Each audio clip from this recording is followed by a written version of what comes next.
టాలీవుడ్ ఇండస్ట్రీలో ఊహించని స్థాయిలో ఫ్యాన్ ఫాలోయింగ్ ఉన్న హీరోలలో జూనియర్ ఎన్టీఆర్ ఒకరు. కాగా నిన్న తారక్ పుట్టినరోజు కావడంతో సంబరాలు అంబరాన్నంటాయి.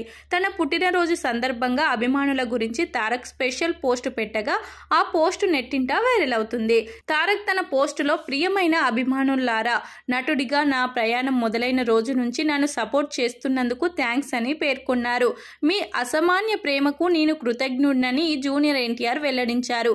ఆదివారం రిలీజ్ అయిన దేవర సాంగ్ కు మీ నుంచి వచ్చిన స్పందన ఎంతో ఆనందాన్నిచ్చిందని తారక్ అన్నారు. సోషల్ మీడియా వేదికల ద్వారా జూనియర్ ఎన్టీఆర్ తనకు పుట్టినరోజు శుభాకాంక్షలు చెప్పిన సెలబ్రిటీలకు విషెస్ చెప్పడం జరిగింది. తారక్ అభిమానులను ఉద్దేశించి పోస్టు పెట్టడంతో ఫ్యాన్స్ సంతోషిస్తున్నారు. Young tiger junior NTR craze, fan following వేరే లెవెల్ అని దేవర సినిమా నుంచి వచ్చిన అప్డేట్స్ చూస్తే ఈ సినిమా ఖచ్చితంగా హిట్ అనిపించుకుంటుందని కామెంట్లు వ్యక్తమవుతున్నాయి. జూనియర్ ఎన్టీఆర్ ఇతర భాషల్లో సైతం చెత్తా చాటాల్సిన అవసరమైతే ఉందని తెలుస్తుంది. దేవర సినిమాలో కామెడీ సీన్స్ మాత్రం ఉండవని కామెంట్లు వినిపిస్తున్నాయి. దేవర మూవీలో జాన్వీ కపూర్ హీరోయిన్ గా నటిస్తున్న సంగతి తెలిసిందే. ఈ సినిమాలో సైఫ్ అలీ ఖాన్ విలన్ గా నటిస్తున్నారు. భారీ క్యాస్టింగ్ తో తెరకెక్కుతుండడం ఈ సినిమాకు ప్లస్ అవుతుంది. జూనియర్ ఎన్టీఆర్ తన కుటుంబ సభ్యులతో తన బర్త్డేని గ్రాండ్ గా జరుపుకున్నట్లు తెలుస్తుంది.